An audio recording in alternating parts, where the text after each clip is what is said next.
This channel does not promote any violent, harmful, or illegal activities. All content provided by this channel is meant for an educational purpose only.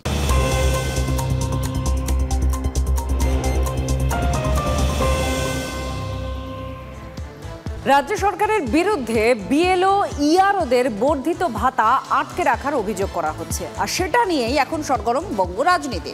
এবার BJP ও কমিশনকে একযোগে আক্রমণ তৃণমূলের সর্বভারতীয় সাধারণ সম্পাদক অভিষেক বন্দ্যোপাধ্যায়, আর পাল্টা জবাব দিয়েছে বিজেপিও। বিএলওদের ভাতা বাড়ানোর নির্দেশ দিয়েছিল নির্বাচন কমিশন, কিন্তু অভিযোগ বর্ধিত ভাতা আটকে রেখেছে রাজ্য সরকার। 2রা আগস্ট প্রেস বিজ্ঞপ্তিতে নির্বাচন কমিশনের তরফে জানানো হয়, বিএলওদের ভাতা 6,000 টাকা থেকে বাড়িয়ে 12,000 টাকা ও বিএলও সুপারভাইজারদের ভাতা 12,000 থেকে বাড়িয়ে 18,000 করা হচ্ছে। এই ইআরও এবং ইআরওদের সাম্মানিক ভাতা দেওয়ার কথাও জানানো হয়। এই প্রেক্ষাপটে শুক্রবার নির্বাচন কমিশনে যায় তৃণমূলের প্রতিনিধি দল। সূত্রের খবর, সেখানেই তৃণমূলের প্রতিনিধি দলের সামনে এই অভিযোগ তোলে নির্বাচন কমিশন। আর এ নিয়ে পাল্টা বিজেপি ও নির্বাচন কমিশনকে নিশানা করেছেন অভিষেক বন্দ্যোপাধ্যায়। সোশ্যাল মিডিয়ায় তৃণমূলের সর্বভারতীয় সাধারণ সম্পাদক লিখেছেন, যখন বিজেপির প্রচার ব্যবস্থা 4 মাসের পুরনো নির্দেশিকা পুনর্ব্যবহারের মাধ্যমে ভুয়ো উত্তেজনা তৈরি করতে ও নির্বাচন কমিশনকে গৌরবান্বিত করতে চায়, তখন একটা সত্য স্পষ্ট হয়ে যাচ্ছে। মিস্টার এসআইআর এর কৌশল শুধু ব্যর্থই হয়নি, জনসমক্ষে তা ভেঙে পড়েছে। তাদের হাতে থাকা সমস্ত হাতিয়ার, কেন্দ্রীয় সরকারের machinery, EC, ED, CBI, IT, কেন্দ্রীয় বাহিনী, এমনকি বিচার ব্যবস্থার একাংশকে ব্যবহার করার পরও বিজেপি জানে বাংলা তাদের ফের হারাবে। তৃণমূল 2021-এর থেকেও বেশি জনসমর্থন নিয়ে ফিরবে। নির্বাচন কমিশনকে আগে জিজ্ঞাসা করতে বলুন, যখন রাজ্যের ন্যায্য প্রাপ্য বরাদ্দ কেন্দ্র আটকে রাখে, তখন সেই নিয়ে নির্বাচন কমিশন কি নাক গলিয়েছে? তাহলে হঠাৎ করে 4 মাস আগের পুরনো নোটিশ এখন সামনে আনার অর্থ কি? যখন বুঝতে পারছে এসআইআরের মাধ্যমে ভোট চুরি করতে গিয়েছিল, সেই ভোট চুরি করতে পারেনি, তৃণমূল কংগ্রেসের বিএলএ-2রা আটকে দিয়েছে, তখন এই নোটিশটাকে সামনে আনার অর্থই হচ্ছে কার্যত জলটাকে ঘুলিয়ে দেওয়া। পাল্টা তৃণমূলকে আক্রমণ শানিয়েছে বিজেপি। দম থাকলে সত্যি কথা বলো, বিএলওদেরকে যে 18,000 টাকা করে দেওয়ার কথা নির্বাচন কমিশন বলেছিল, সেটা তৃণমূল কংগ্রেস এই সরকার দিয়েছে কি দেয়নি? হ্যাঁ নাতে উত্তর, সাদা আর কালো তো, এখানে তো ভেগ জায়গা নেই। ভেগ কথা বলছেন কেন? দম থাকলে এত বড় বড় কথা বলেন, এইটুকু বলতে পারছেন 18,000 টাকা দিইনি, নেই সরকারের কাছে টাকা, ভান্ডার খালি। শুক্রবার জ্ঞানেশ কুমারের সঙ্গে তৃণমূলের প্রতিনিধি দলের বৈঠকে কি কি আলোচনা হয়েছে তা নিয়ে বিতর্কের মধ্যেই নির্বাচন কমিশনের দিকে চ্যালেঞ্জ ছুড়ে দিয়েছে তৃণমূল। সব মিলিয়ে এসআইআর এর প্রথম ধাপ কার্যত শেষ হতে চলেছে, কিন্তু তা নিয়ে তরজা দিন দিন চড়ছে। Bureau report, TV9 Bangla.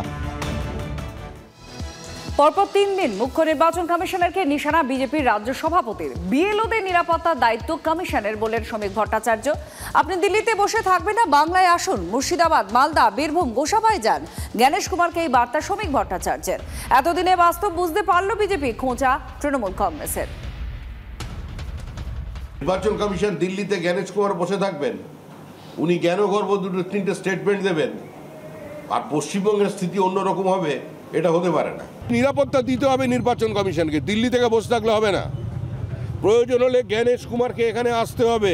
আমরা তো জ্ঞানেশ কুমারকে বলছি যে আপনি দিল্লিতে বসে থাকবেন না, আসুন বাংলায় এসে দেখুন, আপনারও জীবনে একটা অভিজ্ঞতা হবে। বাংলাদেশে অনুপ্রবেশকারী মৃত ভোটার মিলিয়ে 25 থেকে 30 লক্ষ নাম ভোটার লিস্টে রেখে দেওয়া হয়েছে, এই দাবি শুভেন্দু অধিকারীর। ইআরওদের সঙ্গে তৃণমূলের পরামর্শদাতা সংস্থাকেও নিশানা করেছেন তিনি। যারা কারচুপি করেছেন কেউ ছাড় পাবে না বলে হুঁশিয়ারি বিরোধী দলনেতার। এসআইআরে 1 কোটির কাছাকাছি নাম বাদ যাবে বলেও দাবি তাঁর। আইপ্যাকের ওই ইতরগুলো কিছু ইআরওদের নেতৃত্বে ওই মনোজ পন্থের উদ্যোগে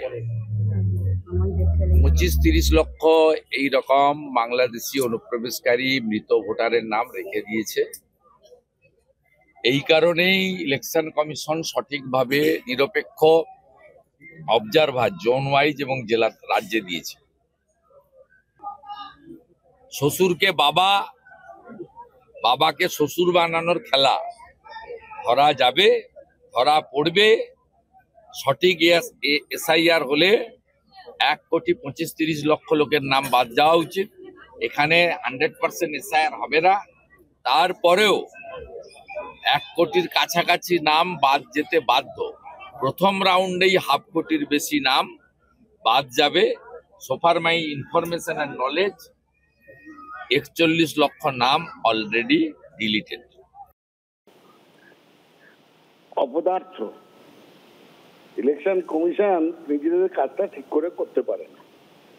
এই পুরো প্রসেসটা তো ইলেকশন কমিশন করছে, বিজেপি তাদের সাহায্য করছে। আজকে এই সুর কেন?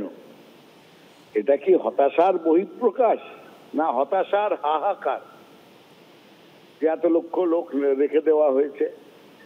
আর কথায় কথায় বলছেন আমরা 6 নম্বর 7 নম্বর 8 নম্বর ফর্ম রেডি করে রেখেছি। আরে মশাই, সকলেই জানে এই ফর্মগুলো সাধারণ মানুষের জন্য, ডাউনলোড করতে সময় লাগে না, আবার রেডি করে রাখাটা কি? কাটোয়ায় তৃণমূলের পঞ্চায়েত সদস্যের 2টি জেলায় ভোটার কার্ড। বাপের বাড়ি কাটোয়ায় আর শ্বশুরবাড়ি সালানপুরে। সেখানকার পঞ্চায়েত সদস্যই শুক্লা দত্ত। দুটো জায়গায় ভোটার তালিকায় শুক্লা দত্তের নাম জলজল করছে। কিভাবে তিনি বিয়ের পর আলাদা ভোটার কার্ড তৈরি করে নির্বাচনে লড়াই করলেন, এখনো কিভাবে দুটো তালিকাতে তার নাম থেকে গেল, এই প্রশ্ন তুলে নির্বাচন কমিশনে অভিযোগ দায়ের করেছে বিজেপি। শুক্লার পঞ্চায়েত সদস্য পদ খারিজ করে দেওয়া হোক, এই দাবিও আছে। প্রশাসনের ঘাড়ে দায় ঠেলছেন আগের বিএলও। পুরো বিষয়টি খতিয়ে দেখে পদক্ষেপের আশ্বাস মহকুমা শাসকের। শাসক দলে থেকে 2 জায়গায় ভোটার তালিকায় নাম, এমনকি 2টো আলাদা আলাদা নম্বরের ভোটার কার্ড। আমার হাতে রয়েছে সেই তালিকা, যেখানে দেখা যাচ্ছে যে শুক্লা দত্ত, যিনি বর্তমানে পঞ্চায়েত সদস্যা রূপনারায়ণপুর পঞ্চায়েতের, এখানে একদম 139 নম্বরে স্পষ্ট শুক্লা দত্ত নাম।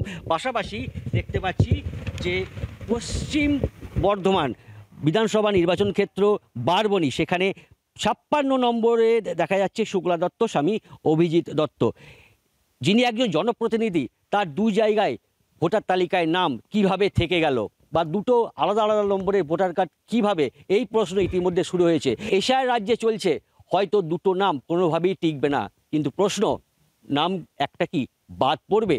কৌশিক দত্ত, TV9 বাংলা, কাটোয়া। এই শুক্লা দত্ত নামে একজন, তিনি ওনার এই একটা এপিক কার্ড, এই একটা এপিক কার্ড। উনি বারাবণী বিধানসভাতে ভোটার, আবার কাটোয়া বিধানসভাতেও ভোটার।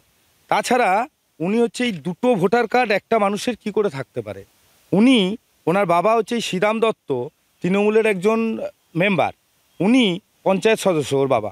এই প্রভাব খাটিয়ে উনি 2 জায়গায় নাম করে এরকম করেছে। মেয়ে ওখানে বিয়ে হয়ে যাওয়ার কিছুদিন পরই ও যখন ভোটার কার্ড করে, তখন এখানে 7 নম্বর ফর্ম দিয়ে বলেছিলাম যেখানে নাম কেটে দেওয়া হোক ওখানে নাম তোলা হবে, এর করেছি। এবার সরকারি পক্ষপাতী তারা যদি না করতে পারে, আর তো সব এখন যেমন পরিষ্কার বিএলও ভালো শিক্ষিত ভালো ছেলে দিদি করানো হচ্ছে, তখন আশা টাশা করতে না, ঠিকমতো ফর্ম ফিল আপ করতেই জানে না। আমি তাদেরকে বারবার বলেছিলাম যে নামটা বাদ দিয়ে দাও, এবং অন্যত্র বিয়ে হয়েছে সেখানে নাম তুলবে। আমি আর কি করবো? ওর মেয়ের নাম শুক্লা দত্ত, নাম শুক্লা দত্ত, শ্রীরাম দত্ত, এই দত্ত বাড়ির। তার নামটা কাটেননি কেন? আমি তো নামটা ফর্ম ফিল আপ করেছিলাম, তো দিয়ে আমি শিফটেডও দেখিয়েছি। এবার ওরা বললো যে ওপর থেকে হয় না, ব্লক থেকে হয় নাই। তা এখন যে ওর বাড়ির লোক এবং শ্রীরাম দত্ত, শুক্লা শ্রীরাম দুজনেই বলছে বিএলওর দোষ, আপনার দোষ। আমি ফোনটা তাহলে ধরাই, শ্রীরাম দত্তকে আমি ফোনটা ধরাই। উনি তো তৃণমূলের একটা ইয়েতে ছিল, ও তৃণমূলের যা কিছু কোনো লেভেলে কাজ করে। আর তাছাড়া ধরেন আমি বিএলও, তাহলে ও বিএলএ। শুনছি আমি জানতাম না যে আমার ভোটার কার্ড মানে ওখানে বন্ধ হয়নি। তা আমি আবেদনপত্র করেছিলাম, ওখানে জমা দিয়েছিলাম। তা আমি এখন শুনছি যে আমার ভোটার কার্ড বন্ধ হয়নি, যে এখনো রয়ে গেছে। কোথায় আছে সেটা? মানে আমার বাপের বাড়িতেও রয়ে গেছে, আবার আমি এখানে নতুন করেছি। তো সেটা কত সালে করেছিলেন বাপের বাড়িতে? বাপের বাড়িতে আমার বিয়ের আগে। বিএলও অসুস্থ হয়ে পড়ায় থমকে গিয়েছিল এসআইআর এর কাজ। নতুন বিএলওকে দায়িত্ব দেওয়া হলেও সময়ে কাজ কতটা শেষ হবে তা নিয়ে সন্দিহান বজবজ পুরসভায় 19 নম্বর ওয়ার্ডের বাসিন্দারা। 28 নভেম্বর পাটের বিএলওকে হাসপাতালে ভর্তি করতে হয়। এরপর তাকে কাজ থেকে অব্যাহতি দেওয়া হয়। 7 দিন পর নতুন বিএলও কাজে যোগও দেন। এখনও বহু এনভারেশন ফর্ম জমা পড়েনি, থমকে ডিজিটাইজেশনের কাজ। উদ্বেগ বাড়ছে স্থানীয়দের মধ্যে। গুরুতর অসুস্থ বিএলওকে কেন দায়িত্ব দেওয়া হলো? সময়ে কাজ শেষ না হলে কি দায়িত্ব নেবে কমিশন? প্রশ্ন তুলে সরব হয়েছে তৃণমূল কংগ্রেস।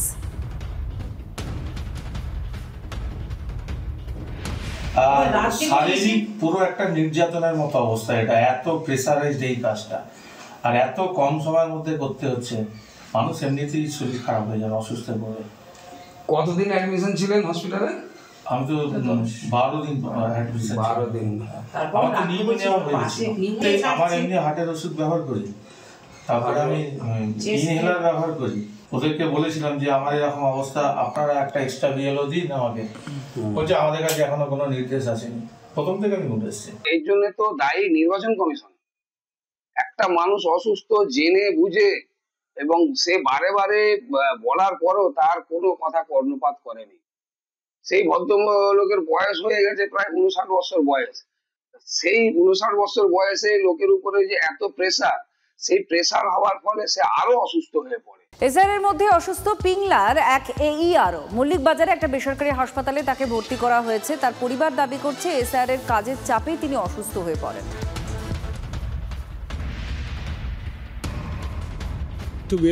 কাজ করছিল, ইলেকশনে প্রেশার ছিল, নিজে থেকে মানে করছিল প্রেশারে। একজন মানুষ যেরকম প্রেশারে থাকলে একটা যার টেনশন, প্রেশার মানে কি ওই টেনশন, হাই টেনশন। ফের বিএলওর অসুস্থতার খবর এসেছে এবার বর্ধমানের ভাতার থেকে। এসআরের কাজের চাপে রমেন্দ্রনাথ রায় অসুস্থ হয়ে পড়েছেন বলে দাবি করা হচ্ছে। শনিবার রাতে বুকে ব্যথা হয়, তড়িঘড়ি তাকে গুসকরা প্রাথমিক স্বাস্থ্যকেন্দ্রে নিয়ে যাওয়া হয়। প্রাথমিক চিকিৎসার পর ছেড়েও দেওয়া হয়। এরপর সকালে কাজে আবার যোগ দেন।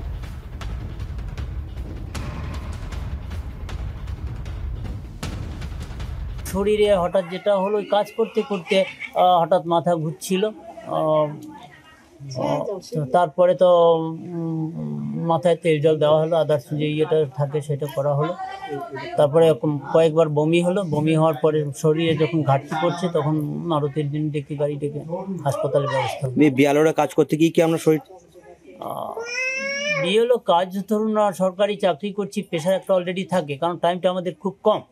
আর বিশেষ করে এখানে এই 5G বা 4G কাজ না করার জন্য জটিলতা বেশি আছে। বদলির অর্ডার আগে হয়েছিল, রবিবার ছিল সংবর্ধনা অনুষ্ঠান। ডায়মন্ড হারবারের পুলিশ জেলার অতিরিক্ত পুলিশ সুপার মিতুন দেকে সংবর্ধনা জানালো ডায়মন্ড হারবার নাগরিক কমিটি। ডায়মন্ড হারবার পুলিশ জেলার অতিরিক্ত পুলিশ সুপার জোনাল পদ থেকে মিতুন দেকে বদলি করা হয়েছে পূর্ব মেদিনীপুরের অতিরিক্ত পুলিশ সুপার সদর পদে। রবীন্দ্র ভবন প্রেক্ষাগৃহে তাকে সংবর্ধনা জানানো হয়। সাধারণ নাগরিক সহ ডায়মন্ড হারবারের বিশিষ্ট জনেরা তাকে সম্মানিত করেন। যার স্যারের যে কাজকর্ম সেই ছবি এবং ফুলের তলা দিয়েই তাকে সংবর্ধনা যাচ্ছে।